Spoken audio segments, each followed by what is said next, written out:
All right, hello everyone. I'm Keith DeStone, and this is the Cosmos Society Online Open House series from the Center for Atlantic Studies.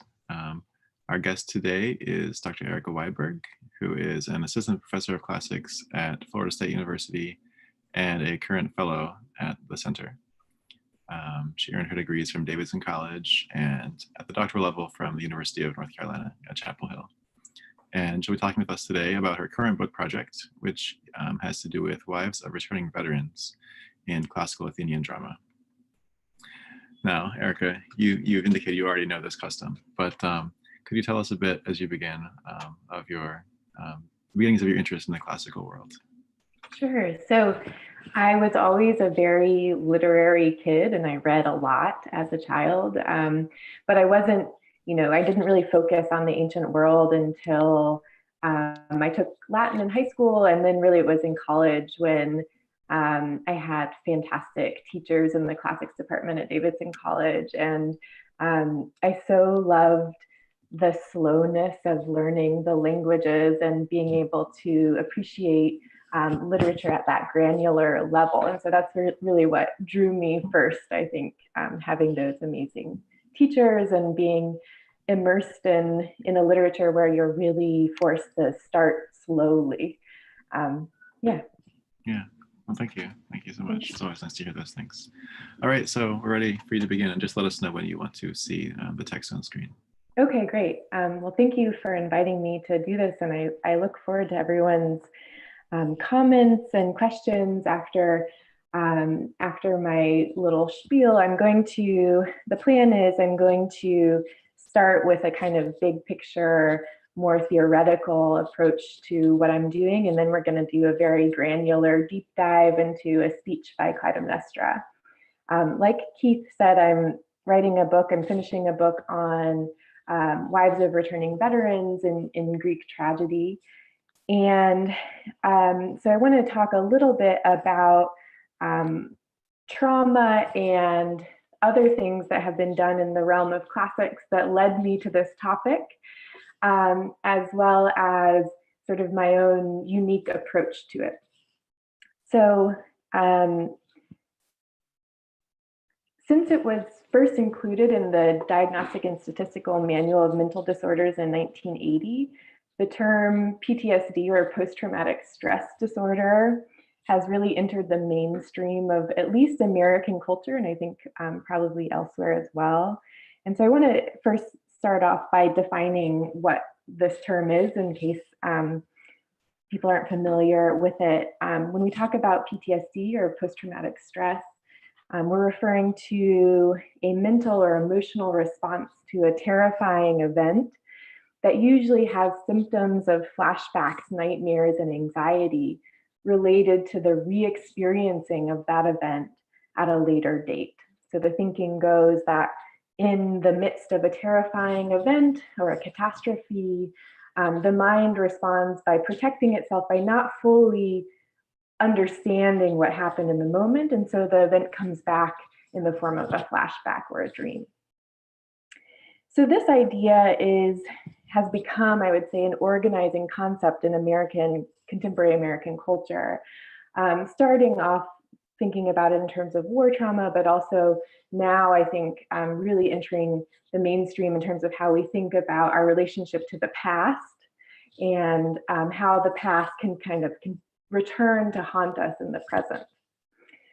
And in part because of this cultural interest in trauma, psychiatrists and classicists alike have looked to ancient Greek literature, especially epic and tragedy, to kind of think through the ancient world about our own conception of PTSD today, and also to ask whether the ancient Greeks had their own concept of trauma, which turns out to be a trickier question than you might think.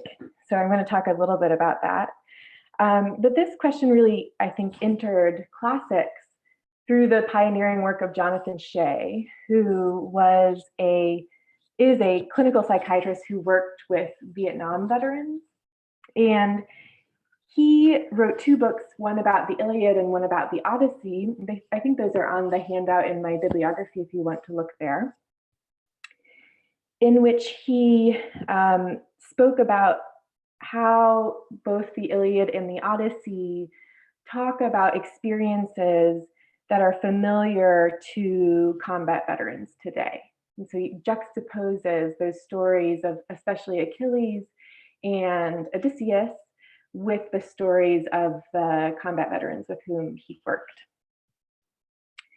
In 2009, two separate theater projects started, helmed by people very familiar with the classics and classicists themselves, that experimented with staging Greek tragedy for veteran audiences or with a veteran cast. Those are the projects of Brian Dories and Peter Minek, and both of them had a kind of similar goal, which was to destigmatize this experience of PTSD for veterans through this kind of healing performance by emphasizing how even these heroes from Greek mythology and tragedy have experienced similar things. And this is how the ancient Greeks dealt with a similar kind of problem. So, and part of the goal there was also to spark conversation with audience members. So very often these readings or productions would involve a kind of talk back where the audience would ask questions or respond or discuss their own experiences as well in relation to these plays.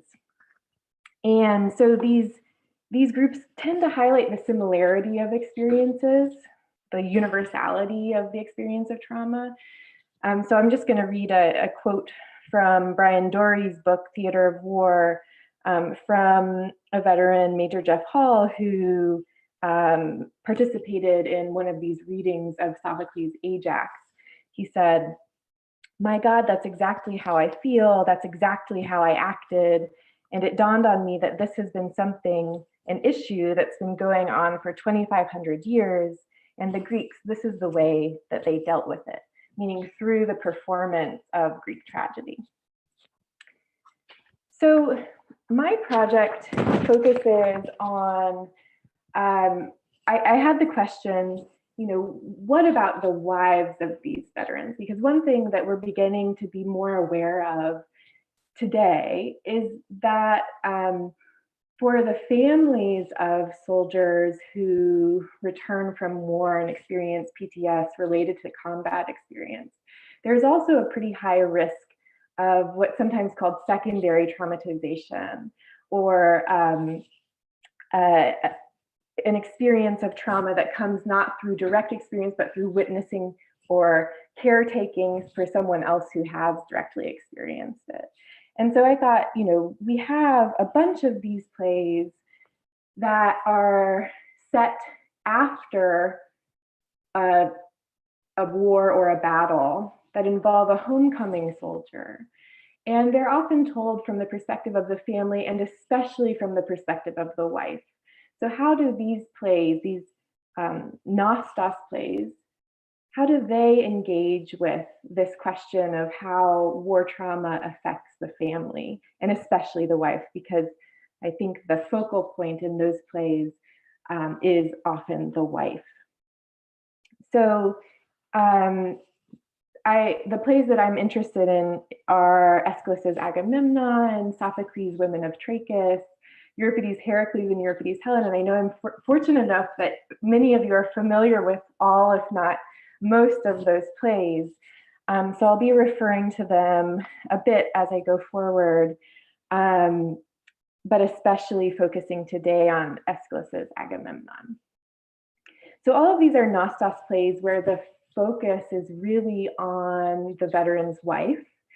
There's also Aeschylus' Persians, which puts the focal point on his mother.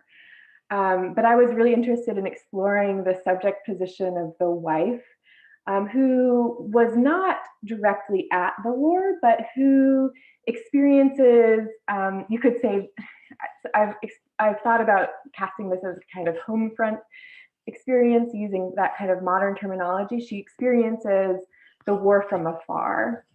So this is also distinct from, there's been a lot of really rich work done on captive women and their experiences of war and war trauma. So thinking about The Trojan Women, for example, as a play that deals with that experience.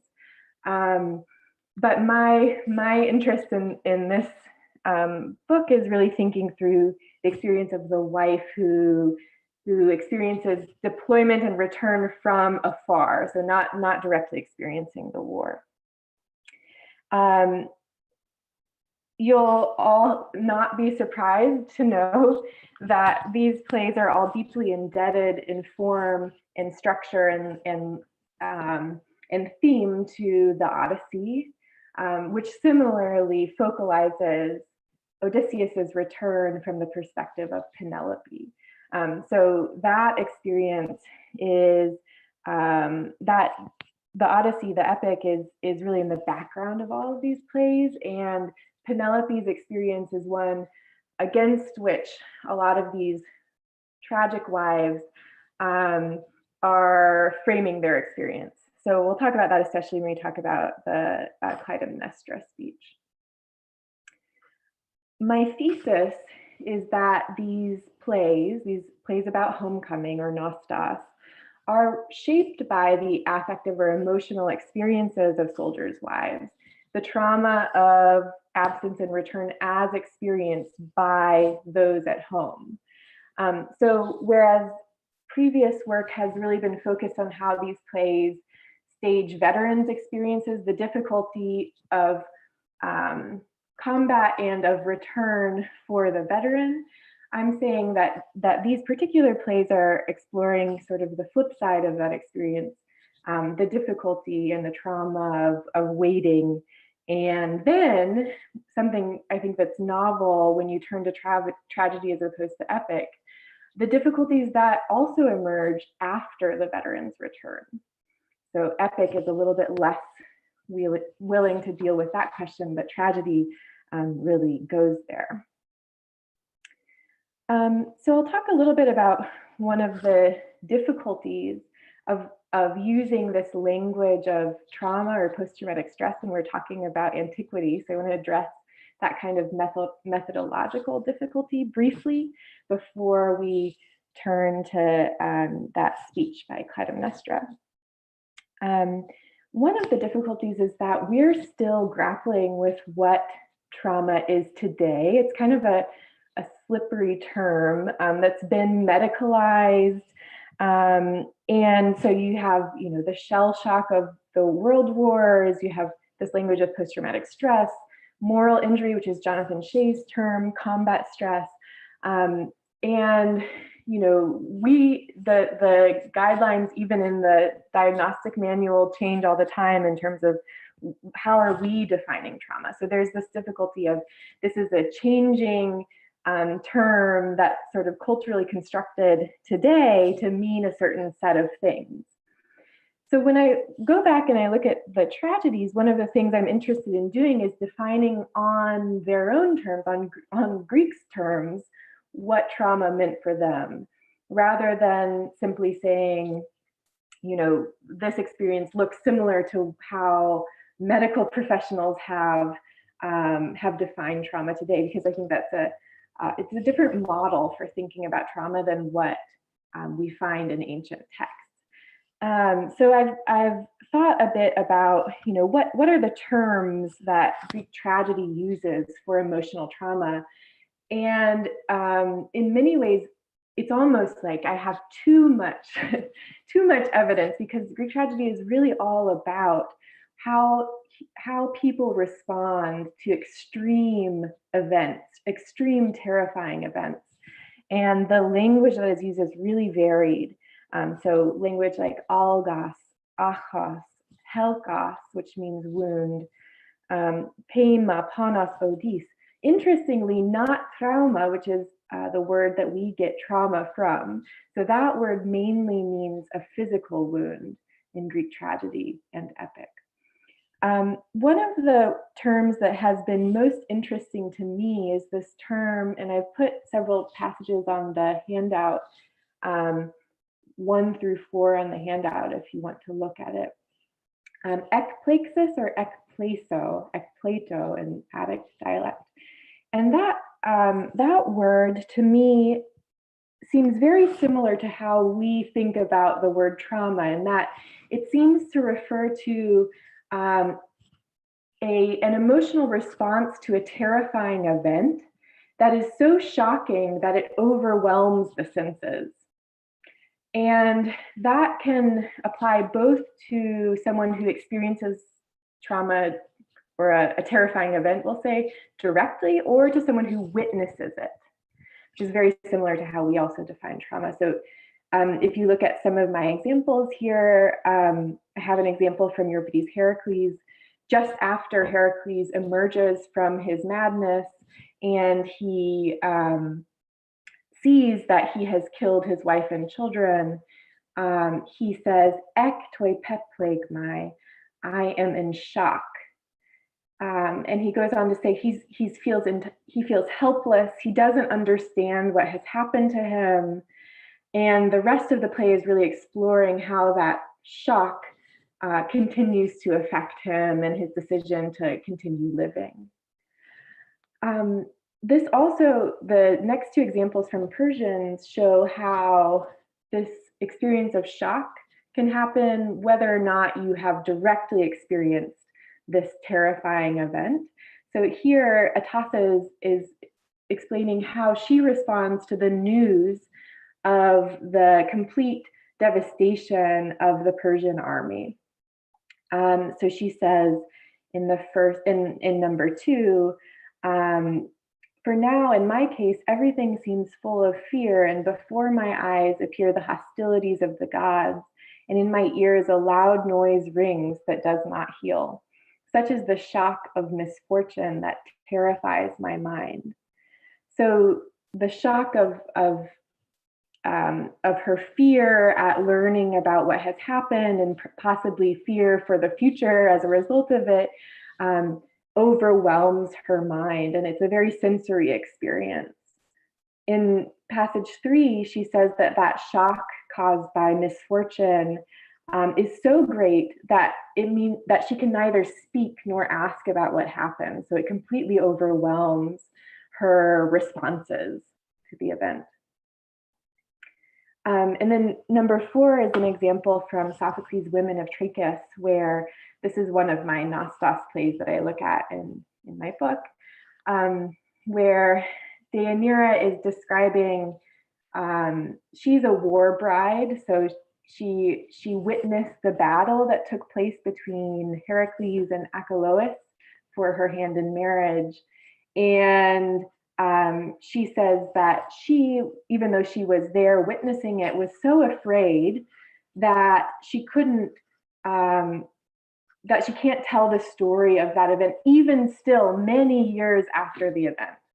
And this is something that people talk about with trauma today as well, that it affects your ability to tell stories about it. Stories are healing, but trauma can also interfere with the way that you tell those stories. And so she says she was so afraid of the sight that she couldn't tell the story even now. And she says, I was sitting shocked ek peplegmene, with fear that her beauty would cause her pain at some point. So this is one of the words that I think is very intriguing in terms of its resonance with how we think about trauma today.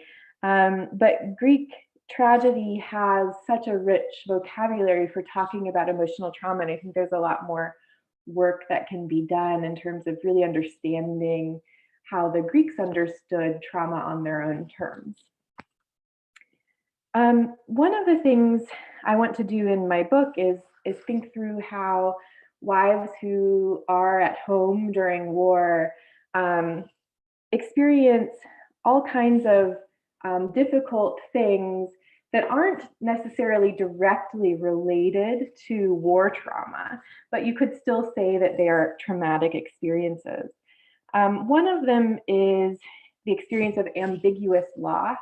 So this idea that, there's a kind of psychological presence of the missing family member or veteran, but a physical absence, and very often they don't know whether the person who is away is dead or alive. And so that kind of uncertainty is incredibly torturous and creates a kind of situation of frozen grief.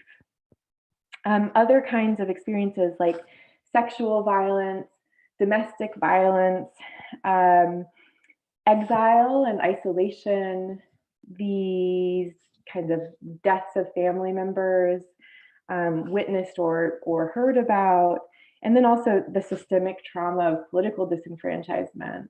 All of these kinds of things shape the experiences of these women in Nostos stories. So I think what we'll do is look at the speech from Clytemnestra, which I think this is really what prompted my interest in this topic, because it's so, in such a short number of lines, really coalesces a lot of the experiences that you see explored in a more diffuse way in other Nostos stories. And so if we can put that up on the screen. Perfect. So this speech by Clytemnestra takes place as soon as Agamemnon arrives on stage, having returned safely from the Trojan War.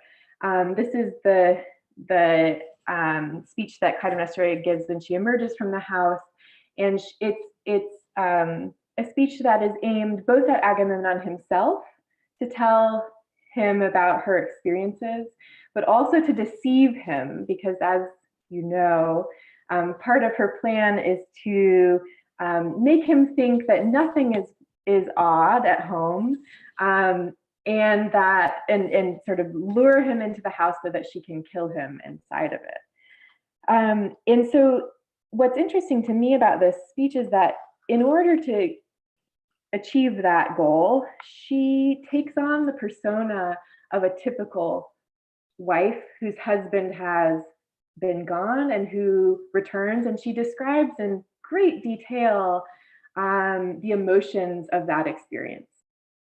And she takes a lot of these from the Odyssey, so many of them will be familiar from the Odyssey, but what I want to do in going through the speech in greater detail is show how they also anticipate experiences that are explored without the deceit aspect in later Nostos plays. So what I'm arguing is that even though Clytemnestra uses them for deceitful purposes, they're an accurate representation of this emotional experience and also a kind of discourse that waiting wives use in Nostos plays. And because it's deceptive, it's like she crams them all into this speech, and it's almost overloaded or overdetermined by these experiences.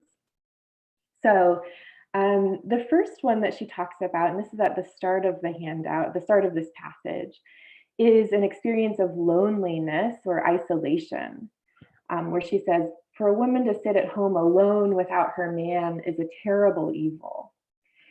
We saw this in the Odyssey, where Penelope is isolated within her own home, kind of besieged by the suitors.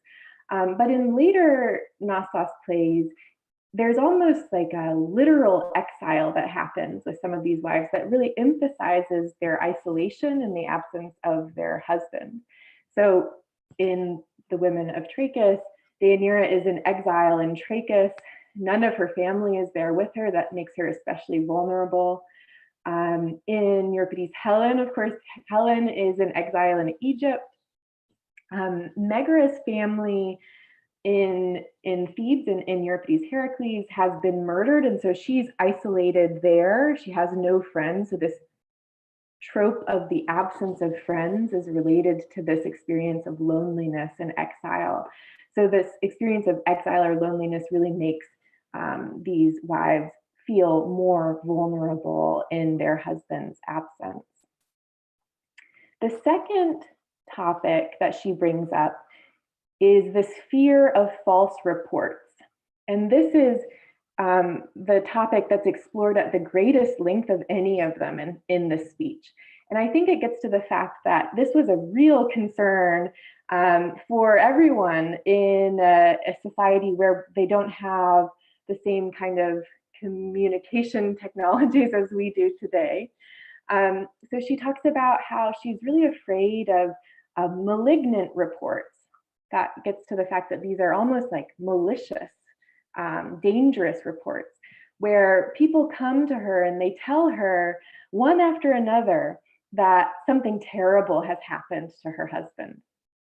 So she talks about how they report that he's been wounded. And there you have that word traumaton, referring to physical wounds.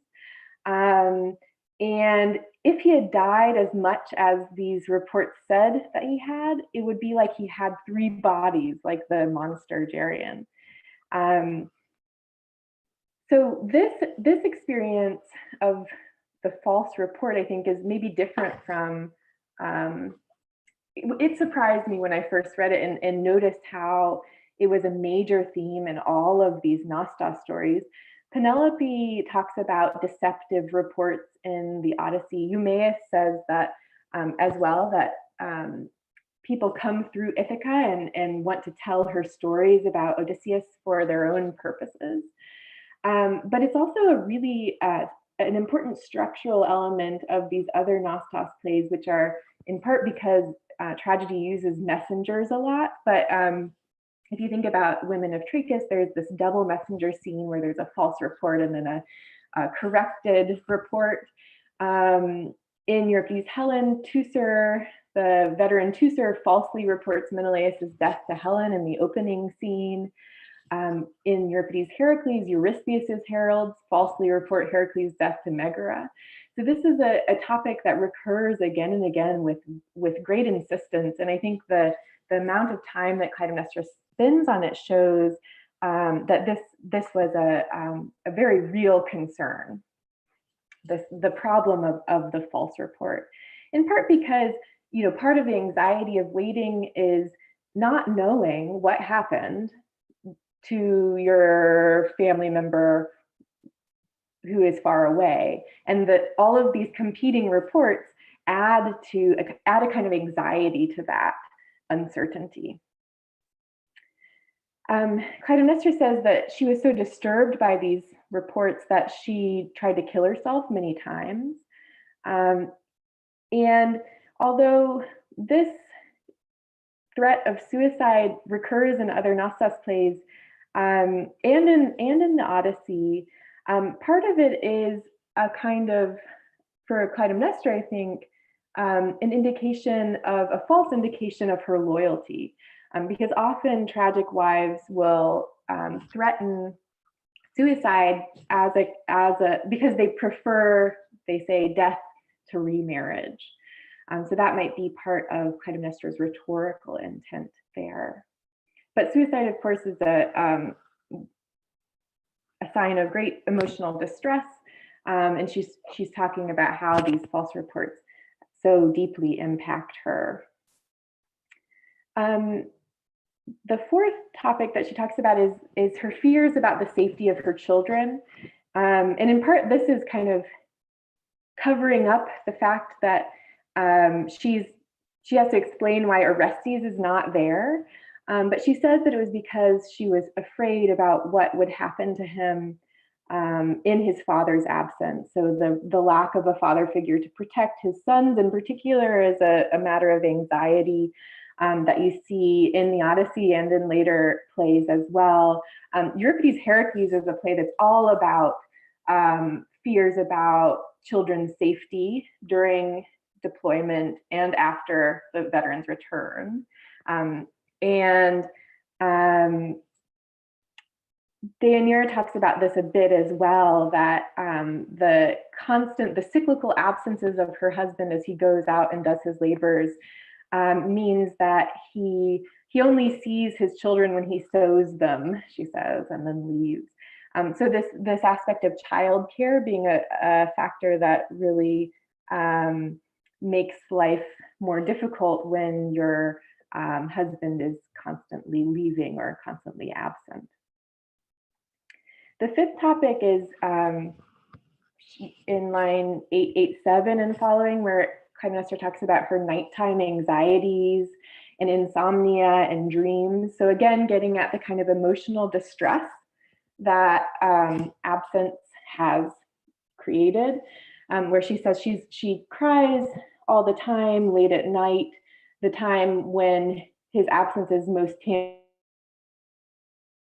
tangible. Weeping over the beacon watches for you that were always unheeded. And in dreams, she would be constantly awoken by the sound of a droning gnat.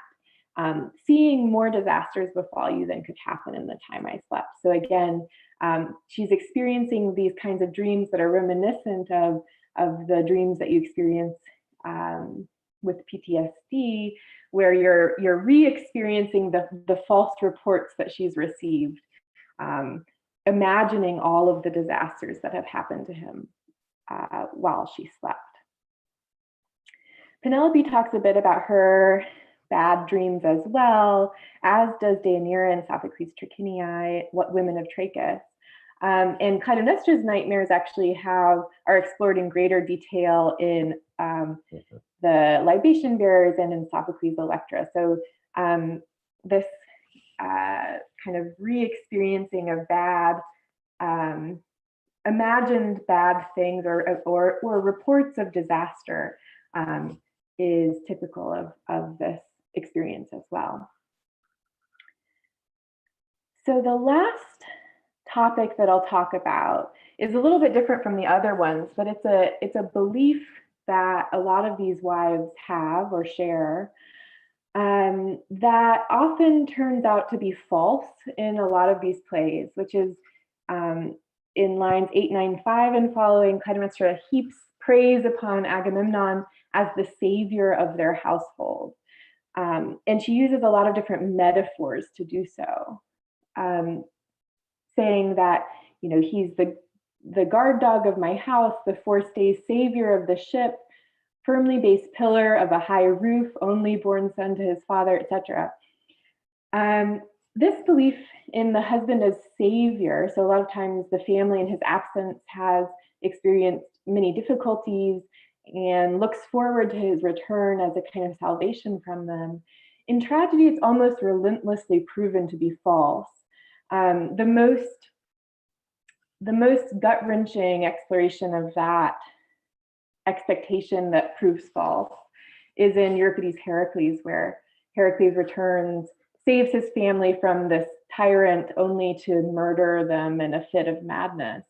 And this is one way in which I think tragedy is expanding upon the Nostos story that it inherited from epic, that it's really interested in what happens. We have the reunion of Penelope and Odysseus, but what happens after that? What is life like after that? And very often in tragedy, it's full of its own kind of traumatic experiences and distress. So I'll stop there, and then I would love to hear your comments and questions, any kind of thoughts that arose from what I've talked about. Mm-hmm. Yeah, thank you. That was wonderful. Let me switch to the view where we can see everyone and can have a conversation. Let's see, does anyone want to begin? Go ahead, Claudie. Thank you very much for that very interesting presentation. Talking about the Nostos and the secondary trauma amongst these wives, the fears, the anxiety they go through, it strikes me as if they are only talking about their own sort of inner wounds. Is there any attempt at sort of searching for personal healing? I mean, in our contemporary society, it's so easy. You get the war veterans coming back, and then everybody goes through some sort of personal healing through, through sort of various sort of heads. But was there any attempt, apart from turning themselves towards the gods, but was there any response amongst themselves, a sort of inner response? Yeah, I think I would say for a lot of these plays that I'm looking at, there is not. Very often the wives, with Clytemnestra, in the next play in the trilogy, she ends up killed by Orestes, and her furies continue to haunt him even after her death. There doesn't seem to be a lot of healing involved there, unless you count the healing of the taming of the Eumenides. I don't know about that. Likewise, Deianira kills herself in that play. Megara is murdered by her husband in that play. The only play that I think is really invested in exploring a kind of healing narrative for the wife is Euripides' Helen, where interestingly it stages a nostos not just for her husband but also for her. They kind of engage together in that nostos experience. And I think that that play stands out as very unique in that way, in imagining within the play itself a kind of healing experience for both the veteran and the wife. But, part of it, like even the plays that are about heroes mainly and their experience of trauma, like Ajax, I mean, there's not really a redemptive story for Ajax there. But the way in which I think they do function as healing stories is the way that if you think about not what happens within the story, but the way in which it's staged for a larger audience, and how, the audience of these plays is expected to be a kind of witness to these really horrific experiences, but at a kind of distance. So you can sort of learn from them, learn about the importance of community, because Ajax is all about the importance of the response of the community to that traumatic event, and how the community then can learn and can think about how, not just veterans, but also their wives are in quite a difficult place during times of war and even after the army comes home. So that's how I think they might be exploring healing, not necessarily within the stories themselves, but from a more like the role of the audience in creating that. So it's not necessarily healing for themselves, but it's healing for the audience. Yes, for the community, for the other people. Thank you. Yeah. Yeah,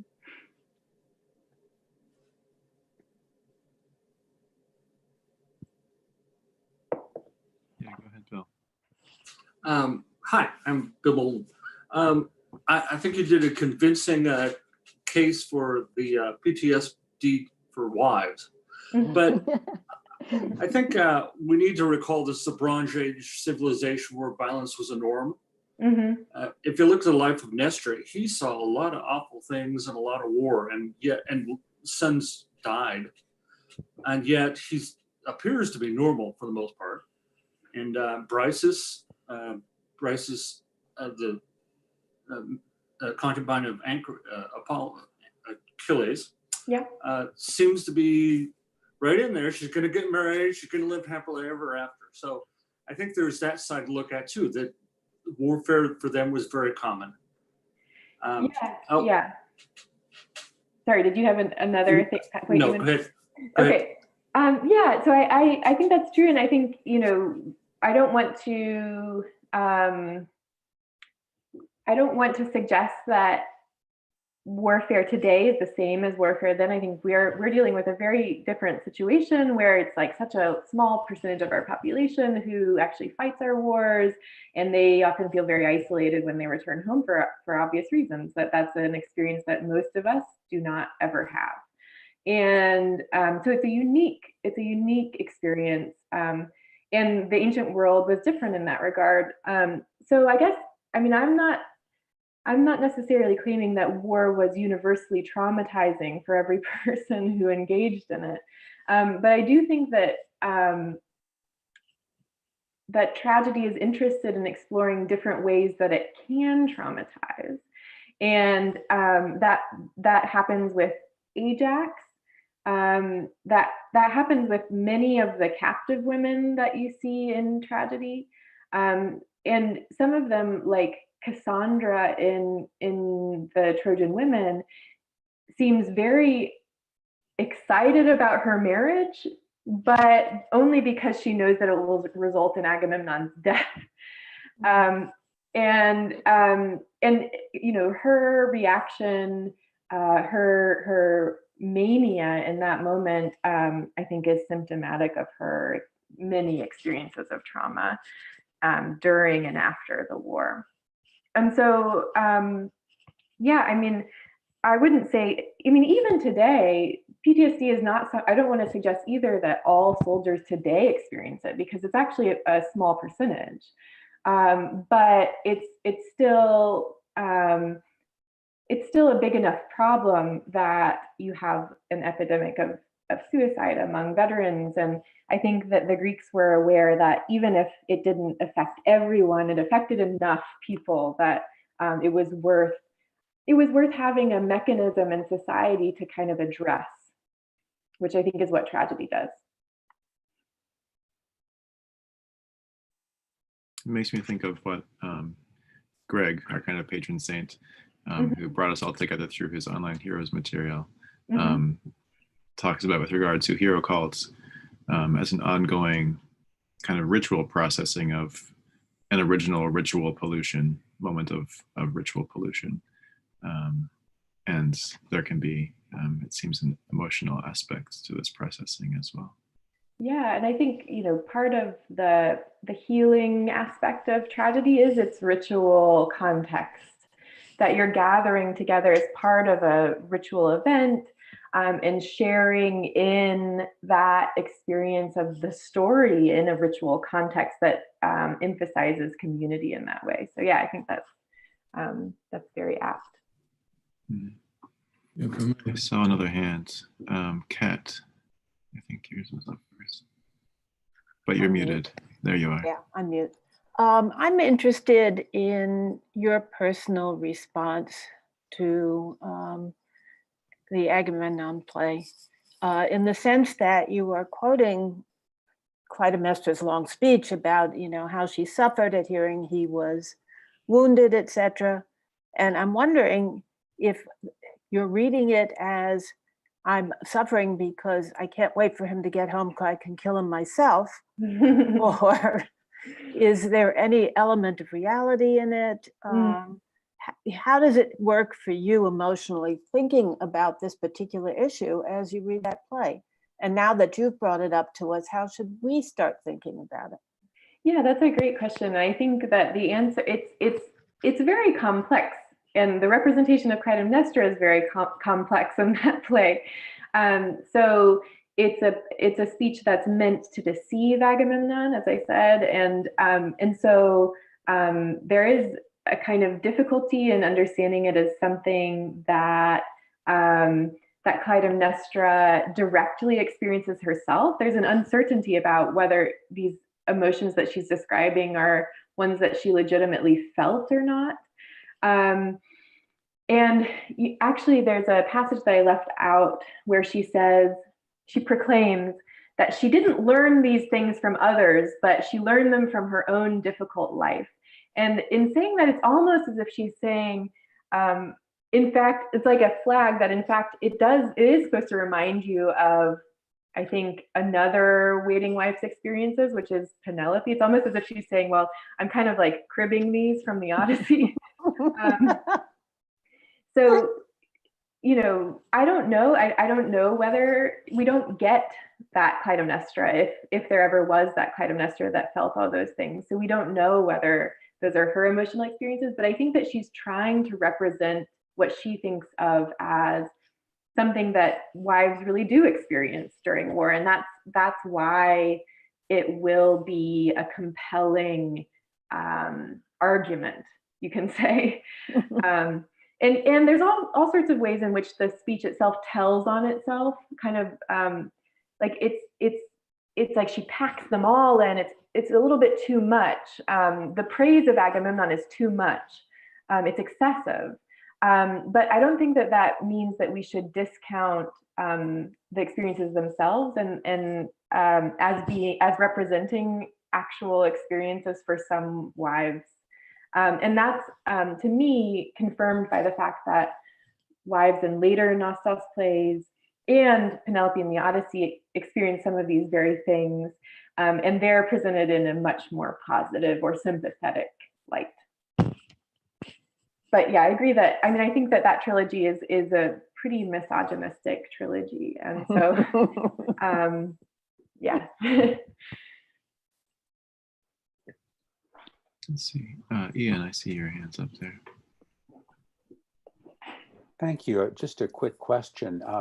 In the Agamemnon or the libation bearers, is there any reference to Clytemnestra having her own PTSD from the murder of Iphigenia? Yeah, so one of the things that I argue is that I think Clytemnestra, like Achilles, has experienced a kind of moral injury in Shay's terms, and related to the killing of Iphigenia by Agamemnon.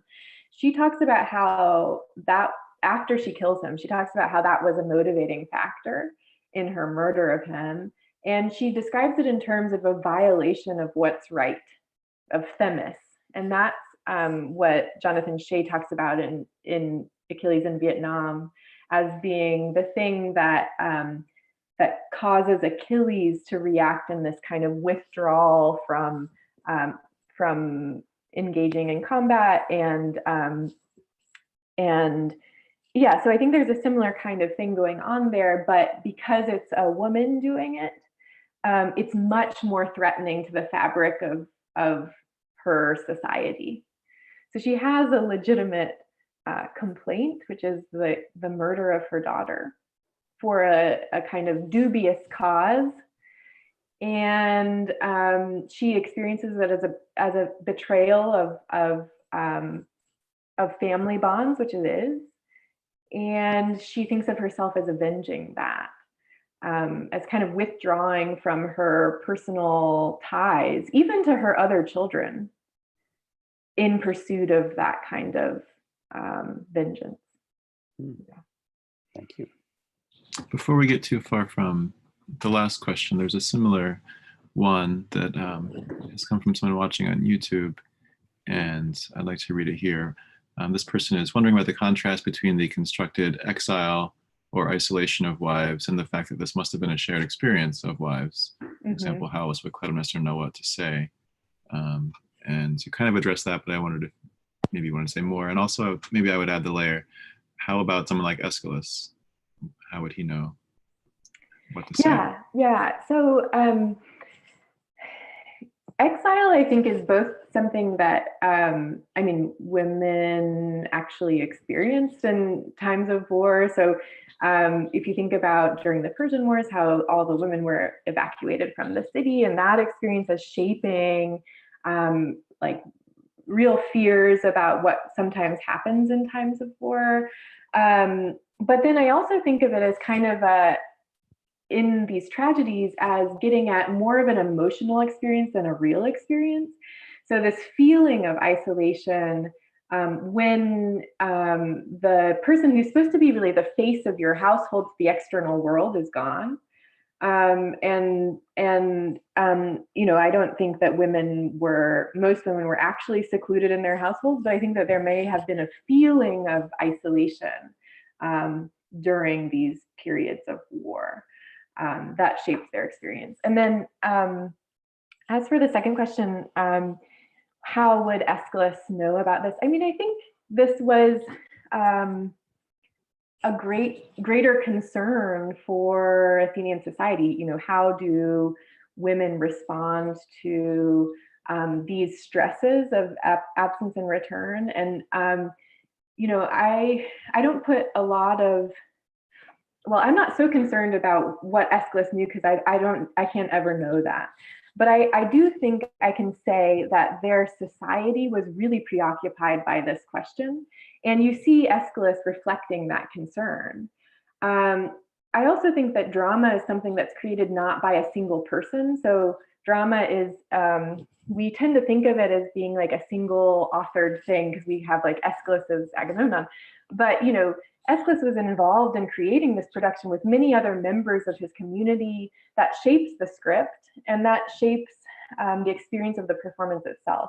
And performance theorists even talk about how performances are created by the combination of the actors and the set and and especially the audience. And I think that element is often forgotten when we're just reading these texts by ourselves. Thank you. Let's see, Georgia.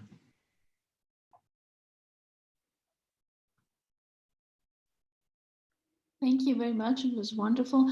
I just would like to note the following, and I'm very interested in what you would say to that. In the Women of Trahis, we have the problem that for me, he's not really coming home because, as you pointed out very nicely, he's in exile. Even that is not home. It's not felt home, not even by him, but certainly not by Deianira. I mean, she herself calls it ectopon, where they are. And her whole preoccupation with her personal suffering is kind of, in a way, foreshadows what's happening next, because this is impossible that these two people will find again themselves.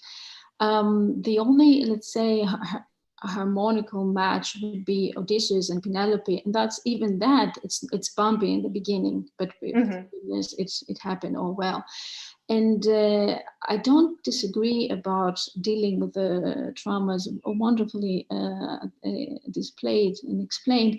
And just, I see the function of it in the specific tragedies as to, let's say, anticipate the total disconnection of these two people and the total disconnection of the hero coming home, because there is no way he will reincorporate himself into the society he left and into the household he left. And by saying that, just my last remark would be, and it's I think commonly alluded to, I have this vision. It's, I mean, Pinter picks it up himself. The homecoming of the athlete is very much, parallel to this homecoming of the warrior, of the veteran. But I see in that this obvious paradoxon that what is celebrated, the veteran as a winning, as let's say, victorious veteran, the victorious athlete, in reality has lost everything. Is a lost soul about to lose everything. So thank you very much. This will be my remarks. Oh, thank you. Yeah. So part of it I do think is about the communication aspect between wife and veteran. And I don't mean to say that these plays aren't also about reintegrating the veteran. I think that's certainly true, and it's been explored in greater detail. But I think it's interesting that in Women of Trachis, for example, Deianira's portion of that play is the larger portion. I mean, she's on stage much more than Heracles is. And that play seems really interested in it. I mean, she tells all of these stories about what happened in her past. It's almost like a play very preoccupied with past narratives and how they can return and influence you in the present. That kind of exploration of trauma is really focused on Deianira in that play. And so I think it's functioning as both. It's saying, in that play too, even though these two characters never meet on stage, Deianira is dead even before Heracles arrives. There's an obvious rift in communication between them that's almost unhealable. Nonetheless, the play is saying, like, look how, this trauma of Deianira is so interconnected with the physical pain of Heracles that we see portrayed on stage. That these experiences, even though they seem like they're at polar ends of the spectrum, they're actually deeply related. So that's my take on that. A last remark, not only they're twisted together, but actually in a way they change sides. I mean, he dies with the he talks about himself, she dies by the sword. So right. Yeah, exactly. So she has a military death and he has a more feminine, quote unquote, feminine death. Yeah. Thank you. Maria. Okay. So thank you very much for your wonderful talk. I would like to hear your take on a very specific mythological female person, which I personally consider the wife of a post-traumatic disorder par excellence is the Tecmessa in Aias. So I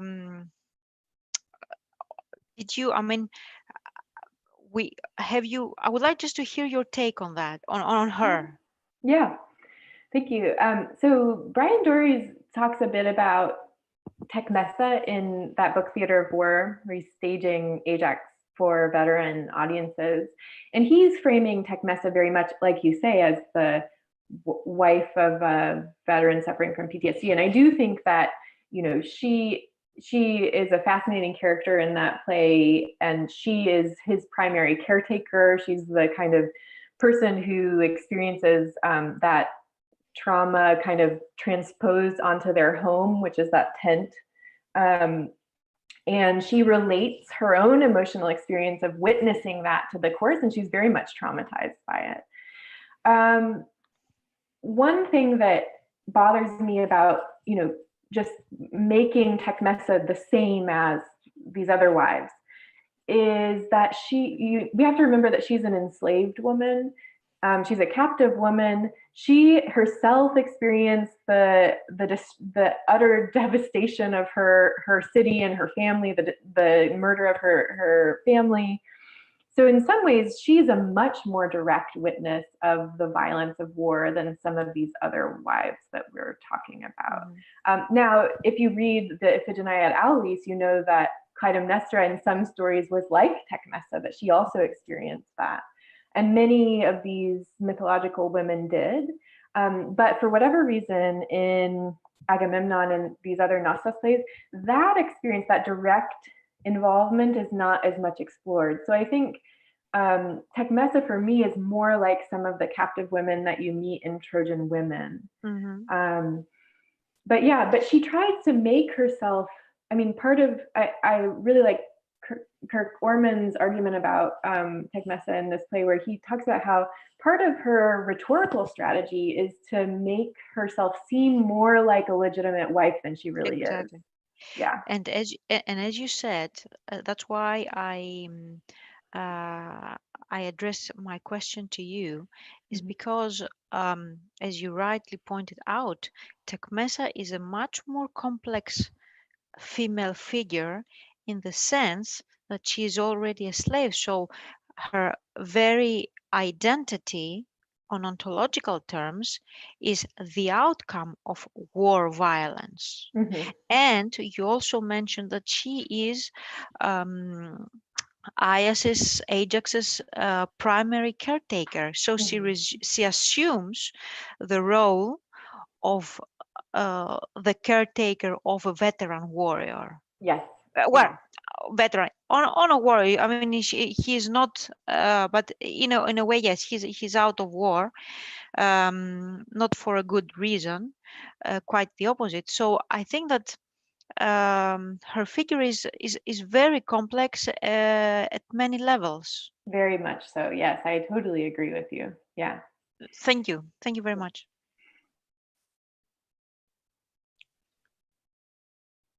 I was just thinking too that the returning, the wives of returning Trojan heroes is part of a larger theme.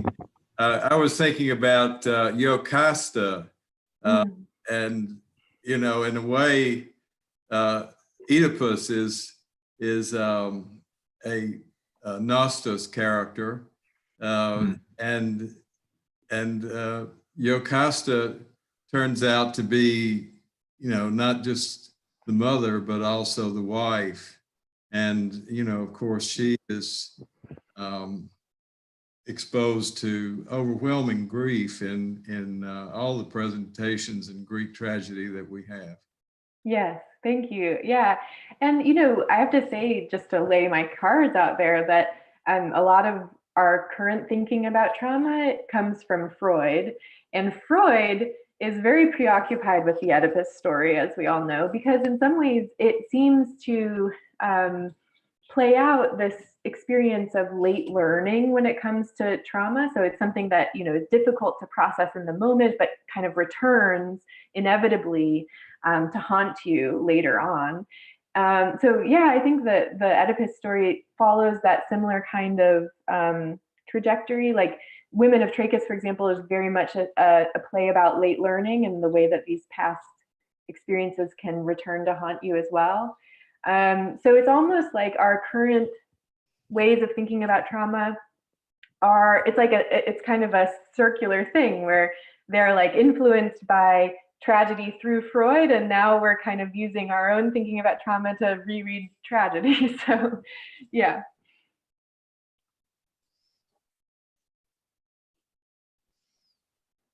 All right, Bill, go ahead. Maybe this can be our last. Yes, I have an eye on the clock here. I was just thinking about how apparently the only characters who were ever healed by this were Menelaus and Helen, and yet that relied upon drugs, at least when Telemachus went to visit. Just had to share the irony. Yeah. No, I think that, and if you read the Helen, Euripides' Helen, you know that, well, that play is far from straightforward in terms of how it portrays their marital relationship. And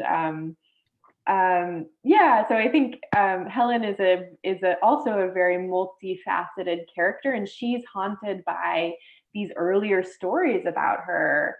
That's one of her struggles in that play is kind of addressing those earlier those rumors about her, and one of them, you know, being her portrayal in the Iliad and Odyssey.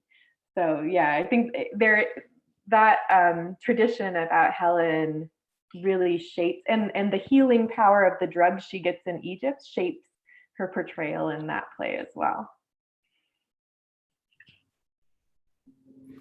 Well, thank you, Erika. That was wonderful, your presentation and your conversation with us. So thank you for joining us. And to all of you out there, thank you for joining us, and see you next time.